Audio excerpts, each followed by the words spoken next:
గారికి ఎంత ఎన్ని మాటలు చెప్పినా చాలా తక్కువనే. ఎందుకంటే ఒకటే స్కూల్ లో ఫస్ట్ ప్రైజ్ ఇవ్వండి సార్, సహకరించంటే సరే అని చెప్పారు. అందుకు పాండ్య సార్కి మరొకసారి ధన్యవాదములు. అలానే సెకండ్ ప్రైజ్ ఇచ్చిన భాస్కర్ సేఫ్కి ఆయన లేకపోవడం కొంచెం బాధాకరమైన విషయం. అదేవిధంగా ఇక్కడ ఉన్న మా క్రీడాకారులు అందరూ, నాతో పాటు పెద్దలు అందరూ, నా మిత్రులు సోదరులు అందరూ ఉన్నందుకు చాలా సంతోషంగా అనిపించింది.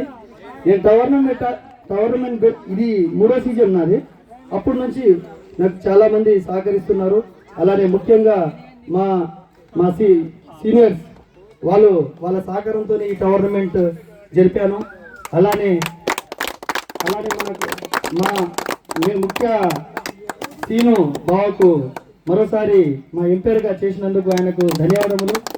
అదేవిధంగా ఇక్కడ వచ్చిన మాకు ఎంకరేజ్ చేసిన అందరికీ, గ్రామస్తులు అందరికీ పేరు పేరున ధన్యవాదాలు తెలియజేసుకుంటున్నాను.